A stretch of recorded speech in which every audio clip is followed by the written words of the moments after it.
Smart super Sundar నేమని వీక్షకులకు స్వాగతం. ఈరోజు మీతో మాట్లాడాలనుకున్న అంశం లోహ విహంగాలు మృత్యు కుహరాలుగా మారుతున్నాయా అంటే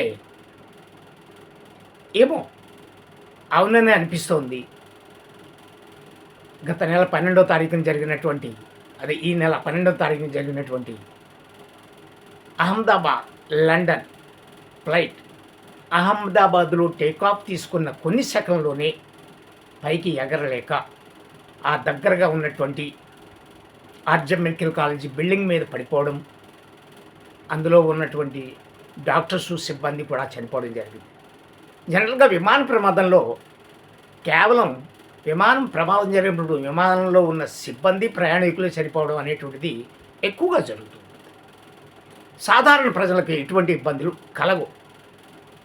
కానీ ఇలాంటి ప్రమాదాలలో లేదా ఎక్కడైనా ప్రజలు నివసిస్తున్నటువంటి ప్రాంతాల్లో పడుతున్నప్పుడు మాత్రమే కొంత ప్రమాదం యొక్క తీవ్రత ఎక్కువగా ఉంటుంది. ఈ ప్రమాద తీవ్రత కూడా అలాగే ఉంది. చనిపోయిన వాళ్ళు కాకుండా వాళ్ళు 242 మంది సిబ్బందితో కలిస్తే బయటనున్న వాళ్ళు ఒక 38 మంది వరకు పైన చనిపోయారని చెప్పి ఉంది. సరే, వాళ్ళని అంటే సాధారణంగా ఎవరో ఒక ప్రయాణికుడు బతికి బయటపడ్డాడు అన్నారు అనుకోండి, అది ఏమో ఒక్కొక్కసారి అలా వాడికి ఆ ఫ్రాక్షన్ ఆఫ్ సెకండ్లో ఆయనకి ఏం దొరికిందో, ఏ అవకాశం దొరికిందో తప్పించుకున్నాడు అంతే. అయితే మిగిలిన వాళ్ళు కనీసం మనకి ఒక ఆకారం కూడా ఉండదు, ఆకారం కూడా కష్టం. అందుకే DNA టెస్టుల ద్వారా వాళ్ళకి హ్యాండ్ ఓవర్ చేయడం జరుగుతుంది. అలాగే ఏదైతే ఫ్లైట్లో ప్రయాణం చేస్తున్నారో వాళ్ళకి ఎప్పటికీ ₹1,00,00,000 బీమా ఉంటుంది. అది కాకుండా వాళ్ళకున్న ఇతరత్ర బీమాలు లేదా ప్రభుత్వాలు సంస్థలు అందించేటువంటివన్నీ అవి కూడా వస్తాయి. సరే, ఎన్నో వచ్చి ఏమైతేనండి కుటుంబ సభ్యులు అనేటువంటి వాళ్ళందరూ పోగొట్టుకున్నప్పుడు చాలా కష్టం. అందులో ఒకరిద్దరివి చాలా మనకి బాధను కలిగించేటువంటి ఇబ్బందిని కూడా అనిపిస్తుంది. ఒక కుటుంబం ఫైనల్గా అక్కడికే వెళ్ళి సెటిల్ అవ్వాలని డాక్టర్ కుటుంబం పిల్లలతో వెళ్తున్నారు. పాపం అందరూ చనిపోయారు. వాళ్ళు స్వర్గంలో సెటిల్ అయిపోతున్నారు పాపం. మనం ఏం చేయాలి? ఎందుకంటే ప్రమాదం అలా జరిగింది. ఒక వ్యక్తి తన భార్య చనిపోయిన అస్థికలను కలపడానికి ఇక్కడికి వచ్చి తిరుగు ప్రయాణంలో వెళ్తున్నాడు. చిన్నపిల్లలు ఉన్నారు అతనికి. భార్య కూడా చిన్నతనంలో చనిపోయిన భార్య అన్నమాట. ఇప్పుడు అక్కడ పిల్లలు ఈ దేశంలో ఒంటరి వాళ్ళు అక్కడ. ఈయన ఈ ప్రమాదంలో మరణించాడు. మరణించిన భార్య అస్థికలను కలపడానికి వచ్చినటువంటి వాడు. ఇలాగా ఎన్నో కథలు, హృదయ విదారక కథలు అవన్నీ కూడా అన్నమాట. ఏమైంది అసలు? మనకి 2 రకాలు బోయింగు, ఎయిర్ బస్సు 2 తయారవుతుంటాయి అన్నమాట. ఇవే మనకు ఉండేటువంటి ఈ రెండిట్లోనూ రకరకాలు బోయింగ్, ఎయిర్ బస్ ఇవి 2 అన్నమాట. ఏ కంపెనీ వాడినా వాళ్ళు వీటినే ఈ రెండిట్లో ఏదో ఒకటి సెలెక్ట్ చేసుకుని వాడుకుంటూ ఉంటారు. బోయింగ్ అన్నప్పుడు కొంచెం బోయింగ్లో 787 ఇది ఇప్పుడు ఈ ప్రమాదానికి గురైనవి ఏంటంటే కొంచెం పెద్దవి, వెడల్పు ఎక్కువగా ఉంటుంది అదనమాట. అయితే ఈ ప్రమాదంలో జరిగిన దాంట్లో మనకి నేర్పింది ఏమిటంటే, ప్రమాదం అనేది ప్రమాదమే. ఏదైనా ట్రైన్ జరిగినప్పుడు ట్రైన్ చూస్తాం, అప్పుడు కొద్ది రోజులు భయపెడతాం. బాబోయ్ ట్రైన్లో జరుగుతున్నాయి, ఎన్ని జరుగుతున్నాయి, ప్రయాణం ఏం చేయాలబ్బా, బస్సు జరిగినప్పుడు ట్రైన్ అంటాం, ట్రైన్ జరిగినప్పుడు ఫ్లైట్ అంటూ ఉంటాం. ఇలా అన్నమాట.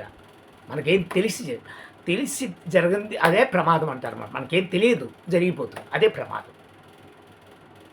అలాంటి ప్రమాదాల్లో అయితే ఆ వారంలోనే అనేక రకాల ఫ్లైట్లు క్యాన్సిల్ కావడం, తర్వాత కూడా నిన్న శంషాబాద్లో అత్యవసర ల్యాండింగ్ అవ్వడం, ఒకచోట పైకి వెళ్ళాక పెట్రోల్ అయిపోయింది. అలా ఎలా అయిపోతుందో పైకి వెళ్ళగానే, అంటే ముందు చూసుకోరా అంటే అధికారుల నిర్లక్ష్యం ఎక్కువగా కనిపిస్తుంది ఇక్కడ.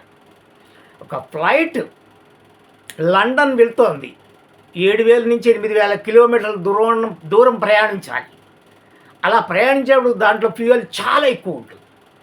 అలా పైకి ఆ బరువుతోటి పైకి వెళుతుంది కాబట్టి ఆ ప్రమాద తీవ్రత కంటే కూడా ఆ యొక్క పెట్రోల్ యొక్క దాంట్లో కొన్ని లక్షల టన్ను ఏదో పెట్రోల్ ఉంది, లీటర్ల పెట్రోల్ అన్నమాట. అది అంతా కూడా ఒక్కసారిగా ఫ్లేమ్ అయిపోయి, మంట అయిపోయి, వీళ్ళందరూ కాలి బూడిదైపోయినటువంటి ముద్దలైపోయినటువంటి శరీరాలన్నమాట. పైకి వెళ్ళే కొలది ఆ పెట్రోల్ తోటి పైకెళ్ళింది. దాన్ని సేఫ్ ల్యాండింగ్ చేసేటప్పుడు కూడా ముందు మొన్న కూడా దాంట్లో జరిగింది. ఇలా జరిగితే ముందు ఆ ఫ్లైట్‌ని పైకి తీసుకెళ్ళి అది కొంచెం దాని పరిస్థితి బాలేదన్నప్పుడు ముందు పెట్రోల్‌ని ఓపెన్ చేసేసి కిందకి లీక్ చేసేస్తాడనమాట. లీక్ చేసేస్తే కిందకి పడితే భూమి మీద పడితే మళ్ళీ భూమి మీద ప్రమాదం కదా అంటే అలా అవ్వదండి. ఆ పెట్రోలు గాల్లోనే ఎవాపరేట్ అయిపోతుంది. అప్పుడు ఆ పెట్రోల్ యొక్క బరువంతా తగ్గిన తర్వాత అక్కడ వాడు ఇచ్చినటువంటి రన్వే మీద సేఫ్ ల్యాండింగ్ చేశారు.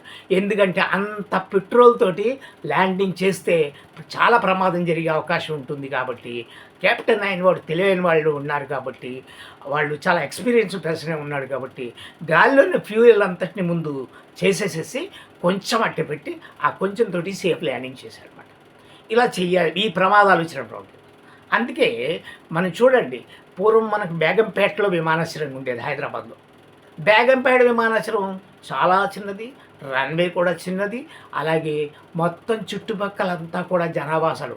ఓ పక్కకి వెళ్తే తాడ్బండి వస్తుంది, ఓ పక్కకు వస్తే ఇంకొక ప్రకాష్ నగర్ వస్తుంది, ఇంకొక సైడ్కి వెళ్తే బోయినపల్లి వస్తుంది, ఇంకొక సైడ్ ఇలా 4 ప్రాంతాలు నివాస ప్రాంతాలే ఉన్నాయన్నమాట.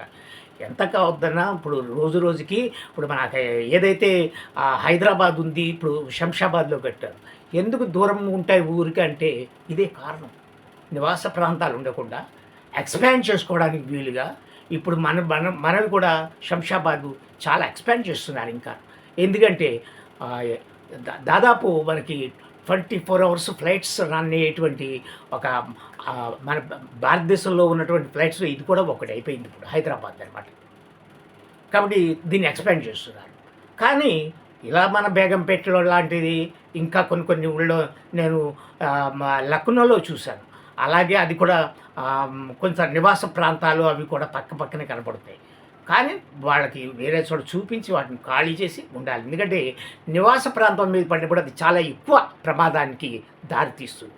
లేదనుకోండి వాళ్ళ వరకే పరిమితం అవుతుంది. ఈ అధికారులు పూర్తి మరి ఎందుకు సర్టిఫికెట్ అన్ని రకాలుగాను ఇంజిన్ చెక్ చేసుకున్నారా, సేఫ్ ల్యాండింగ్కి అది బాగుందా, ఫ్యూయల్ ఎంత ఉంది, తర్వాత ఇంజన్ అంటే ఏంటంటే ఇందులో 2 రకాలు. బయటకేమో బయట తిరుగుతూ ఉంటాయి, ప్రొపెల్లర్స్ తిరుగుతూ ఉండేటువంటివి కొన్ని ఉంటాయి. మామూలు మన ఇండిగోలు అవి దగ్గర దూరాలు వెళ్ళేవన్నా అలా ఉంటాయన్నమాట.